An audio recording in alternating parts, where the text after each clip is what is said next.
So good day, everyone. Welcome to Module 4 of our subject, Rural and Urban Development.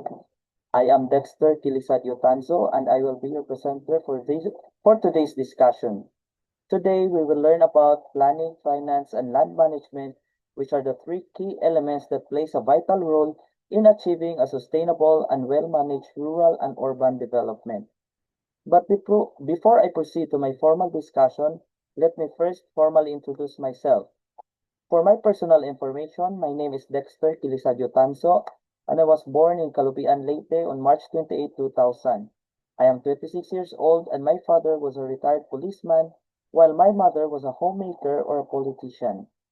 For my educational background, I graduated Bachelor of Science in Accountancy at St. Paul's School of Professional Studies, and some of my notable accomplishments, rather, in college was that I was the Vice President of JPA SPSPS, and then later on I was elected as the president of the Junior Philippine Institute of Accountants in St. Paul's School of Professional Studies, and consequently on my fourth year I was elected as the regional vice president for finance of the Junior Philippine Institute of Accountants Eastern Visayas Council.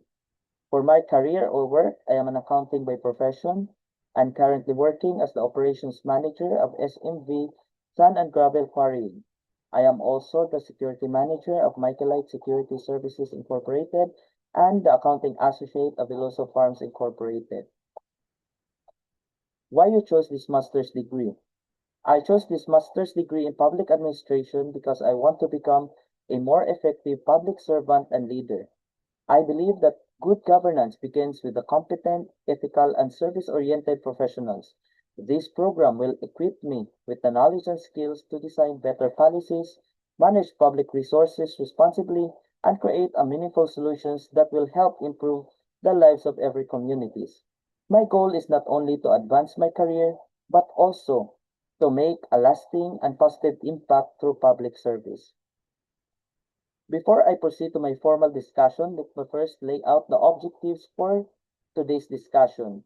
The first objective is to understand development planning, particularly master plans, regional planning, and zoning regulations. Second objective is to understand municipal and local finance, particularly on revenue generations, for example, property taxes, user fees, as well as intergovernmental fiscal transfers and municipal bonds. The third objectives that we have is the land acquisition and management, focusing on eminent domain, land use conversion, displacement and resettlement, or rehabilitation policies. And lastly is to understand project management in the public sector, focusing on designing, implementing, and evaluating localized development projects. Okay. So, first of all, let us define what is development planning. According to the textbook definition, development planning is the process of creating policies and strategies in order to guide us the sustainable growth of each and every communities. So in development planning, we have these four goals. We have the economic development, environmental protection, social welfare, and efficient land use. So let us discuss what is economic development. Economic development is the process by which the government sets goals and develops policies, programs, and strategies in order to promote economic growth, create jobs, reduce poverty, and improve people's quality of life. It involves the efficient allocation of resources in order to achieve sustainable and inclusive development.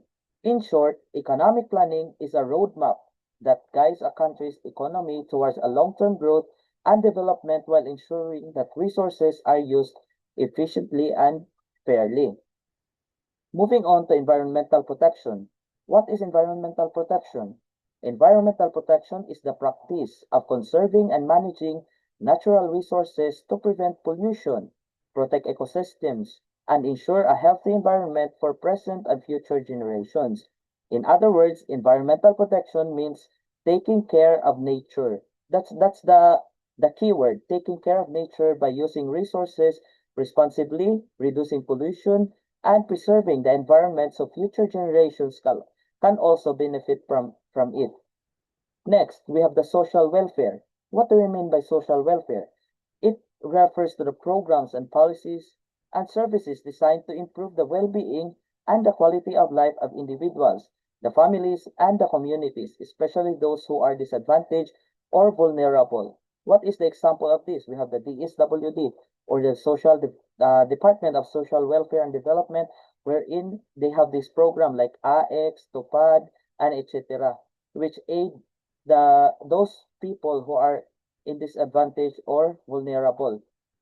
In other words, social welfare is the government's effort to help people meet their basic needs and improve their quality of life, and ensuring that everyone has the opportunity to live with dignity and security. So that's social welfare. And that is part of development planning. And lastly, we have efficient land use. What do we mean by efficient land use? When we say efficient land use, it is the proper planning, allocation, and management of land in order to maximize its benefit while minimizing waste and protecting the environment. It ensures that lands are used for its most suitable purpose, such as agriculture, housing, industry, commerce, or conservation. In short, efficient land use means using the land wisely, placing the right activities in the right locations so communities can grow sustainably while protecting the environment and meeting the needs of present and the future generation. Moving forward, we have the master plan. Let us define what is a master plan.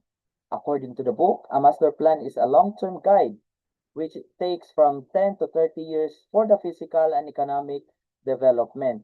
So, master planning is the process of creating a comprehensive long-term plan that guides the physical, economic, social, and environmental development of a community or area. It serves as a roadmap for how infrastructure, and public services should be developed. So, for master planning, we have these five key components. We have the vision and goals, we have the land use, infrastructure, transportation, and environmental management. Let us first discuss what is vision and goals.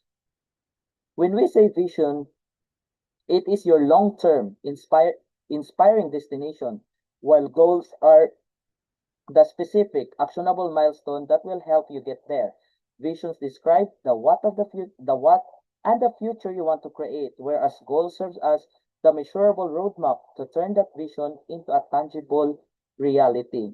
In other words, a vision is a long-term picture or desired future that an organization, community, or government wants to achieve. It provides the direction and inspiration for planning and decision making. Let's say, for example, to become a sustainable, resilient, and economically progressive municipality. So that is your vision. Another example, to improve infrastructure, reduce poverty and employment, protect protect the environment, enhance access to education and healthcare. So those are examples of vision.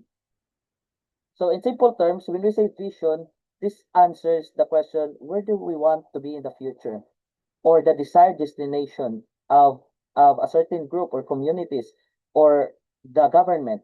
Whereas the goals answers the question, what must be accomplished in order to get there? So the major objectives that leads to the vision. Okay? So next, let's discuss land use. What do we mean by land use? I have already discussed this in the previous slides, but let us read the slides. When we say land use, this refers to how humans adapt, modify, and utilize terrestrial space in order to serve their economic, social, and cultural needs. It encompasses activities like agriculture, residential housing, commerce, and transportation. It differs from land cover, which only describes the physical state of the surface, let's say, for example, forest or water. So that is land use. And the third is infrastructure. When we say infrastructure, it is a development, is the systematic allocation, is the systematic creation and enhancement of physical, which is the hard or organizational soft facilities essential for a society to function. It encompasses critical networks like transportation, for example, roads, railways, and ports, the telecommunications, energy grids, and water systems that directly drive economic growth and improve public quality of life. Next, we have the transportation. When we say transportation, it is self-explanatory. It means that the intentional movement of humans, animals, and goods from one location to another. It is a fundamental pillar of civilization, which is relying on complex systems that includes vehicles, infrastructure such as roads, railways, and ports, and operations to connect people with resources, work, and services. So, as we have known the famous line that no man is an island, meaning we move from one place to another in order to trade something or to get new ideas from other person, from other humans. Okay? And lastly, we have environmental management. What do we mean by environmental management? Environmental management is the systematic process of balancing human activities with the natural world. It involves planning, monitoring, and controlling our use of natural resources to minimize pollution, biodiversity, and achieve a long-term sustainability. So what are examples of environmental management? We have the tree planting program, the reforestation program, and many more. Okay, so that is for the master plan. So moving forward to our next topic, why is master planning important? So this is a very important question. So master planning is important because it provides a long-term guide for the orderly and sustainable development of a community. In simple terms, master planning ensures that communities grow in an organized, sustainable, and beneficial way for present and future generations. So I have prepared here 5 importance of master plan. First is we have guys. Master plan is important because it guides future growth. Master planning guides future growth because it provides a long-term blueprint for how land, infrastructure, and public services will be developed. Second, master planning is important because it prevents unplanned development. What do we mean by this? Master planning sets clear guides on where and how land should be developed. This prevents random construction of houses, businesses, and industries in an unsuitable areas, reducing land use conflicts and urban sprawl. Third, third we have improves public service. Master planning improves public service by ensuring that schools, hospitals, roads, utilities, and emergency facilities are strategically planned and accessible. It helps governments allocate resources efficiently, coordinate infrastructure development, and prepare for future population growth. As a result, public services become more efficient, reliable, and responsive to communities' needs. Fourth, we have this protect natural resources. What do we mean by this? Master planning protects natural resources by identifying and preserving environmentally sensitive areas such as forests, rivers, wetlands, and watersheds. It guides sustainable land use, prevents overdevelopment, and promotes responsible resource management, ensuring that the natural resources are conserved for the future generations. And lastly, master planning is important because it supports sustainable communities. It is important because it supports sustainable communities by promoting a balanced development that meets the current needs without compromising future generations.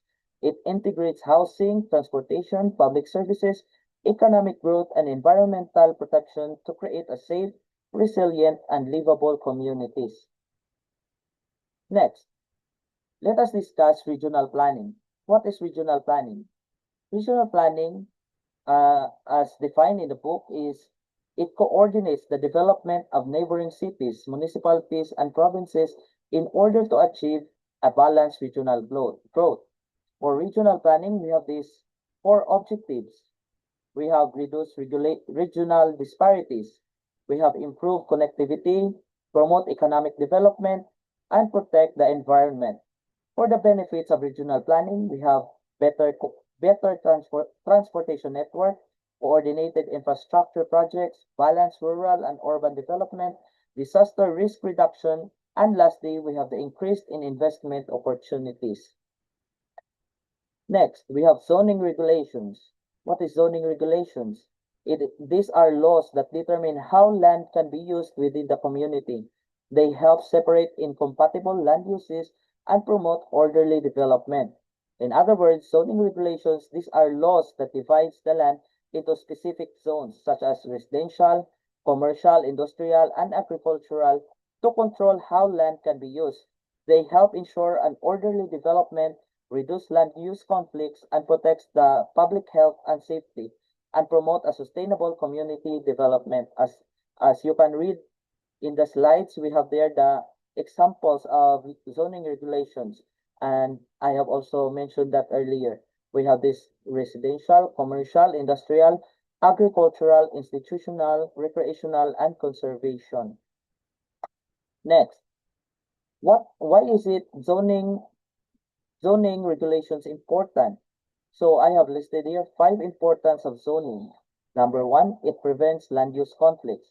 Why does zoning regulations prevent land use conflict? It prevents land use conflicts by separating an incompatible activities such as placing industrial facilities away from residential neighborhoods. This reduces the noise, the pollution, traffic, and safety risk in creating a more organized, safe, and harmonious community. Second importance is that it protects public health and safety. Zoning regulations protect public health and safety by ensuring that land is used appropriately and that the hazardous or high-risk activities are kept away from homes, schools, and hospitals. This helps reduce health risks, improve safety, and create a healthier living environment for the community. Third, we have control urban growth. Zoning regulations control urban growth by guiding where residential, commercial, industrial, and public developments can occur. This promotes orderly expansion, prevents urban sprawl, as what I have mentioned earlier, and ensures that infrastructure and public services can keep pace with development. Fourth, we have preserves agricultural land. Zoning regulations preserve agricultural land by designating specific areas for farming and limiting non-agricultural development. These projects This protects food production, supports farmers' livelihoods, and helps conserve valuable natural resources for future generations. And lastly, zoning regulations is important because it protects environmentally sensitive areas. So it protects environmentally sensitive areas by restricting development in places such as forests, wetlands, watersheds, and coastal zones. This helps conserve biodiversity, reducing environmental damage, and protect the natural resources for future generations. Moving forward, we have the Philippine Planning Framework. So the key legal framework includes the LGC or the Local Government Code of 1991. We have the Comprehensive Land Use Plan or the CLAP. We have the Comprehensive Development Plan and the National Building Code of the Philippines. Let us discuss what is the Local Government Code of 1991. The Local Government Code of 1991, officially enacted as Republic Act number 7160, is a landmark of Philippine legislation that decentralized governance by transferring powers, responsibilities, and resources from the national government to the local government units or the LGUs. So, in other words, the Local Government Code of 1991, otherwise known as RA 7160, supports the Philippine planning framework by giving local government units or the LGUs the authority to prepare and implement local development and land use plan. It promotes decentralized, participatory, and sustainable planning while ensuring that local plans are aligned with the regional and the national development. Next, let us discuss the CLUP or the CLAP, the Comprehensive Land Use Plan. A comprehensive land use plan is a 10 to 20-year local government framework that guides the allocation, utilization, and management of land and physical resources. So the comprehensive land use plan is an essential part of Philippine planning framework because it guides the proper use and development of land within the local government unit or the LGU. It ensures that land is allocated for residential, commercial, industrial, agricultural, and environmental purposes in a balanced and sustainable manner. The CLUP aligns local land use decisions with regional and national development plans, promoting orderly growth, environmental protection, and efficient delivery of public services. Next, we have the Comprehensive Development Plan.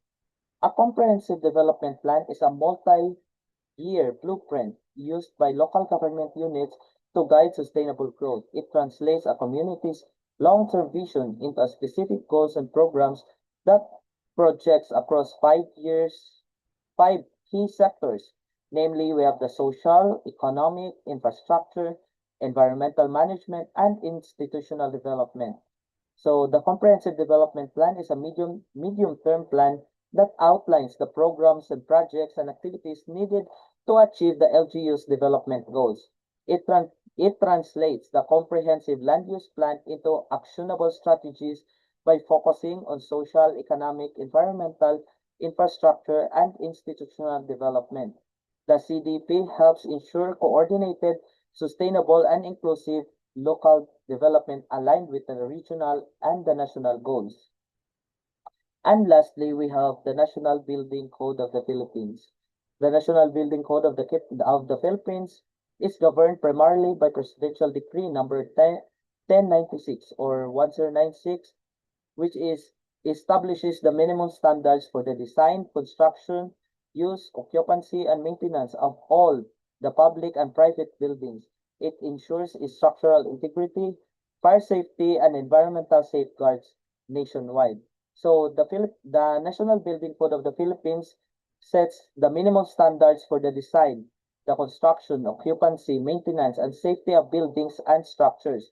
It ensures that the buildings are safe, durable, accessible, and compliant with the health, environmental, and structural requirements, promoting a public safety and orderly urban development. Now, moving forward, let us compare the rural versus the urban development planning. In rural development planning, it primarily focuses on developing agriculture, irrigation, farm-to-market roads, livelihood, and resource conservation infrastructure. Whereas in the urban development planning, it focuses on housing, transportation, traffic management, and waste management. Next, let's proceed to the next topic, which is about municipal and local finance. What is municipal and local finance? Municipal and local finance refers to the management of financial resources by local government units or the LGUs to provide public services and promote local development. So, in other words, this refers to the system by which local government units or the LGUs generate, manage, and spend financial resources in order to provide public services and implement development projects. It includes revenues, local taxes, fees, permits, and the national tax allocation or the NTA. Effective local finance enables LGUs to fund infrastructure, healthcare, education, sanitation, and other services while promoting a sustainable local development and good governance. So here are some of the importance of the municipal and local finance. As what I have mentioned earlier, we have funds, public services like healthcare, education, and sanitation. It develops infrastructure. It supports economic growth, improves the quality of life, promotes local autonomy. So what are the revenue generations or the sources of government funds? We have property taxes. So property taxes, those are taxes imposed on lands, buildings, and other real properties. And also the major sources of local revenue, we have it finances roads, schools, hospitals, and public facilities. On the other hand, we have the user fees and charges. So these are revenues collected from individuals who use government services. We have permits, business permits, etc. For example, we have business permits, and as what I have mentioned, building permits, market fees, parking fees, garbage collections. So why is it important? Because it helps recover service costs, reduces dependence on taxes. I don't know if you know the blood doctrine of taxes, meaning the the blood of the government is the taxes. When we say the blood doctrine, without the taxes collected from the people, government cannot do its job as as which is to provide services for the public. So that is why it is very important for us to pay the right taxes, the right fees and charges, so that the government can continuously do its job in providing services, especially for those disadvantaged um, people. Next slides, we have the intergovernmental fiscal transfer. What do we mean by this?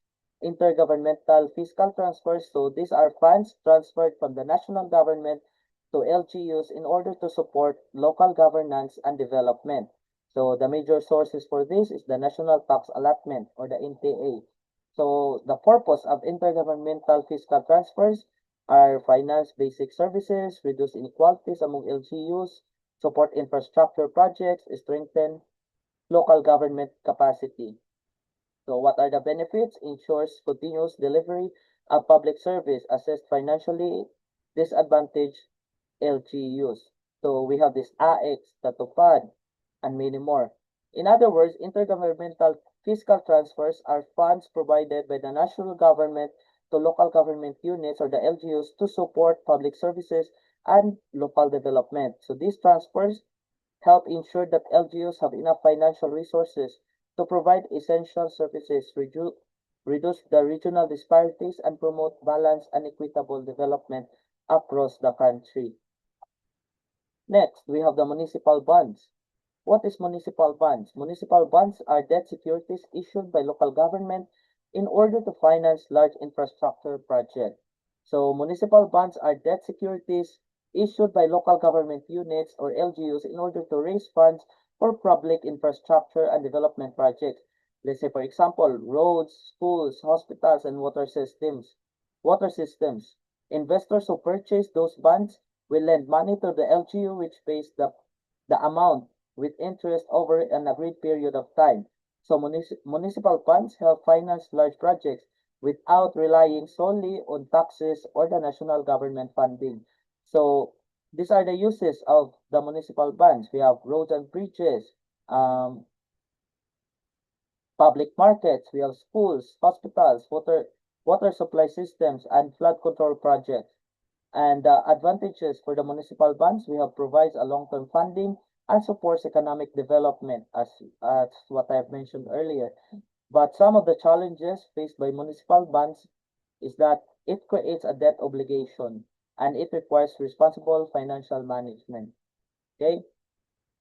Next, why municipal and local finance important?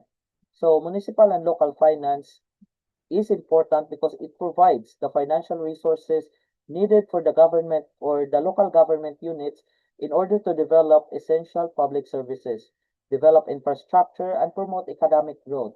It also strengthens local autonomy, improves the public welfare, and ensures a sustainable and accountable community development. So I have listed here effective municipal and local finance enables LGUs to number one, deliver a quality public service.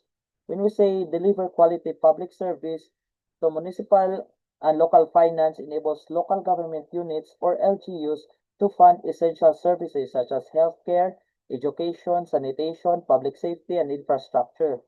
Adequate financial resources helps ensure that these services are delivered efficiently and effectively and consistently meet the needs of the community. Next, build and maintain an infrastructure. Bills and municipal and local finance provides the funds to build, needed to build and improve and maintain infrastructure such as roads, bridges, schools, hospitals, and water systems and public facilities. So this supports economic growth and improves the public safety, which enhances the quality of life of its residents.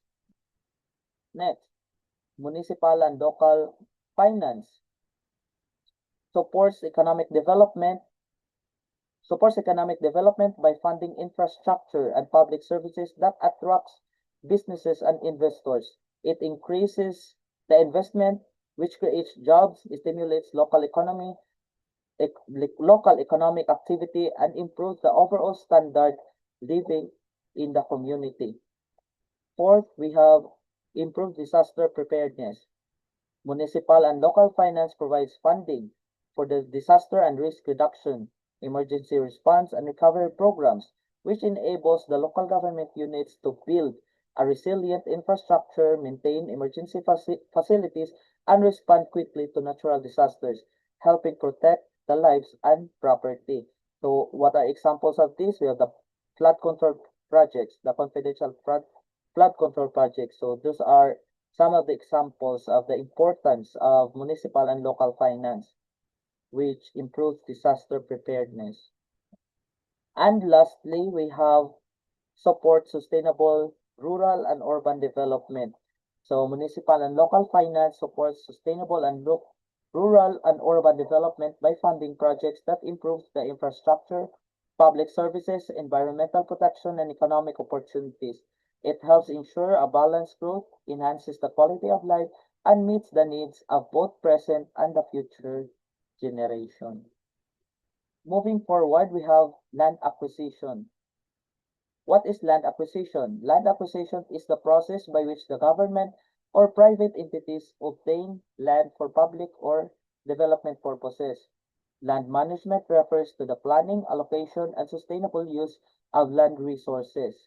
So when we say land acquisition, it is the process of acquiring, administering, and managing land for public and private development. It includes land purchase, expropriation, registration, valuation, allocation, and maintenance to ensure that land is used efficiently, legally, and sustainably for housing, infrastructure, agriculture, environmental protection, and other development purposes.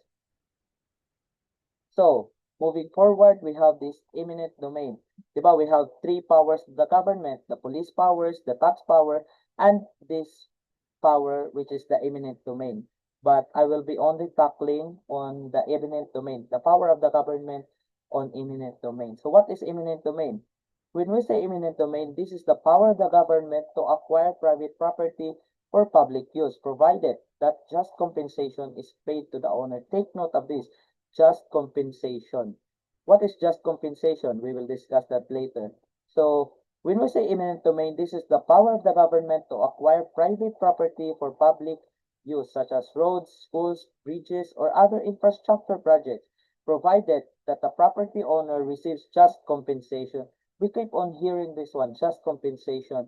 When we say just compensation, this is the amount that the government will pay to the owner of the private property in order for the government to acquire the land to be used for projects that can be benefited by the people.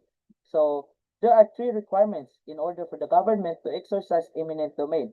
So what are those three requirements? We have the public purpose or the public use. The government should ensure that the project to be built on that specific land or the specific uh, private property to be acquired by the government should have been a public purpose or the public use. Let's say, for example, for schools, bridges, what else? Hospitals. So those are projects that the public can benefit from. So the government cannot just acquire private property for personal use. Let's say, for example, I was the mayor and I want to get your private property in order for me to build a house. So that is not part of the exercising the power of eminent domain, because the requirement is clear that the purpose of acquiring the private property is for public use or public benefit. And the second requirement is the due process of law. There are laws and guidelines that needs to be met before acquiring such private property. And lastly is the just compensation, which I have discussed earlier, na it should be the private owner of the land and the government met on how much does the government needs to pay for the private properties to be acquired. So what if, let's say for example, what if the private owner of the land do not mm, they did not they did not agree on the price or the amount offered by the government. So what are the remedies? So they are now need to they need to ask for the professional professional judgment of the assessor or the appraisers in the municipal assessor's office. So that's the only remedy that they can do. Uh, okay, so what are the examples of the private properties that can be acquired by the government in order to build an uh, an infrastructure? We have this construction of highways, we have the schools and hospitals, airports and public parks, and flood control projects as what I have mentioned earlier. Okay, moving forward, we have the land use conversion. What is land use conversion? It is the change in the use of land from one purpose to another. So it is a process of changing the designated use of a piece of land from one purpose to another, such as converting agricultural land into residential, commercial, or industrial land use. It is regulated by the government to ensure that land development is lawful, sustainable, and consistent with land use plan and environmental policies. As you can see in the screen, we have from agricultural land to industrial, we have residential to commercial. So what are the advantages of land use conversion? Number one, it attracts investments. Second, it creates employment and supports urban expansion. What are the challenges of land use conversion? Number one, loss of agricultural land. Second, environmental degradation, urban sprawl, and food security concerns. Next, we have displacement and its impact. What is displacement? Displacement occurs when individuals or communities are required to leave their homes because of development projects, disasters, or government programs. What are the possible effects? Loss of homes and livelihoods, social and cultural disruption, financial hardship, and psychological stress. So in other words, displacement is the relocation of people, families, or communities from their homes or land use due to development projects, natural disasters, or government actions. It often requires proper relocation, compensation, and livelihood supports to protect the rights and welfare of affected individuals. So what is the goal of displacement? This is development projects should minimize displacement and protect affected communities. Next, what is resettlement and rehabilitation policy? So to define, resettlement is the relocation of affected families to safe and suitable communities. On the other hand, rehabilitation, these are programs that help displaced persons restore their livelihoods and improve their living conditions. So what are the government assistance? We have housing, livelihood assistance, financial compensation, education and healthcare access, basic utilities, and infrastructure. Next, what are the Philippine legal framework? So this has several laws and policies govern land acquisition and management, which includes the 1987 Philippine Constitution, which protects the property rights, and allows the eminent domain with just compensation, as what we have discussed earlier. We have the Local Government Code of 1991, which gives LGUs the authority over land use planning. Third, we have Urban Development and Housing Act of 1992, which provides guidelines on relocation and resettlement. And lastly, we have the Comprehensive Agrarian Reform Law, which regulates the agricultural land ownership and conversion. Next, we have the project management in public sector. What is project management in the public sector? Project management is the process of planning, organizing, implementing, monitoring, and evaluating projects to achieve specific development goals using public resources. So what are the objectives? Deliver quality public services, address community needs, ensure efficient use and of government funds, and promote transparency and accountability. So project management in the public sector is the process of planning, organizing, and implementing, monitoring, and evaluating government projects in order to ensure that they are completed on time, within budget, and according to the quality standards. It helps deliver public services efficiently and promotes accountability and ensures that projects meet the needs of the community and supports the national and the local development goals. Next, what are localized development projects? Localized development projects are programs or infrastructure implemented by the local government units or the LGUs to address the specific needs of their communities. So, localized development projects are programs and initiatives designed to address the specific needs and priorities of a particular community or local government unit or LGU. These projects focused on improving local infrastructure, public services, livelihoods, and the environment, ensuring that development is relevant, inclusive, and responsive to local conditions. So what are the examples? We have farm-to-market roads, water supply system, public health centers, and school buildings. Okay, we have farm-to-market roads, water supply system, public health centers, and school buildings. Okay, so we have phase one of the project, which is the project design. When we say project design, is the planning stage where the project is conceptualized. This is the first phase of the project management where the project goals, scope, objectives, budget, timeline, and required resources are clearly defined. So this phase is also identifies the stakeholders, the potential risks, and the expected outcomes in order to ensure the project is well planned and aligned with the community needs and development. So what are the key activities? Number one, we have to identify the community needs through consultation. We have conduct a needs assessment, set a project goals and objectives, identify beneficiaries, prepare the project proposal, budget and timeline, assess the risk and project feasibility. So the output, a clear project plan that serves as the project roadmap. Next, the phase two, which is the project implementation. Implementation is the execution of the approved project plan. Okay, so project implementation is the phase where the project plan is carried out.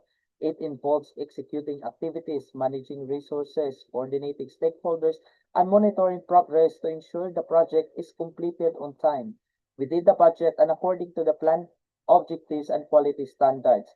So what are the activities? We have allocate financial and human resources, conduct procurement, carry out construction or service delivery, coordinate with stakeholders, monitor project progress, manage risk, and resolve issues. So what are the success factors? Number one, good leadership, effective communication, proper budget management, and community participation.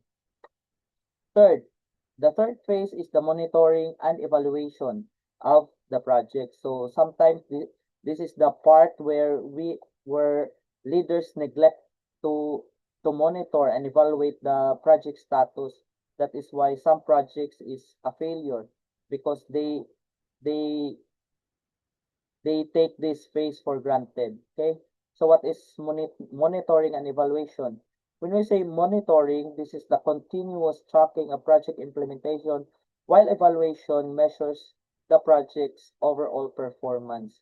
So monitoring and evaluation, or the M&E, is the phase where the project's progress and results are assessed. Monitoring tracks whether activities are being implemented as planned, while evaluation measures whether the project achieved its objectives, used resources effectively, and delivered the intended benefit. So this process helps improve accountability and guides future projects. So monitoring answers the questions, are activities on schedule? Is the budget being used properly? Are the objectives being achieved? So those are the monitoring questions. While evaluation determines the effectiveness, efficiency, impact, sustainability, and lessons learned of the project. So now, what are the challenges in public sector project management? So these are some of the challenges in the public sector project management. Number one, budget limitations. So these are just the common challenges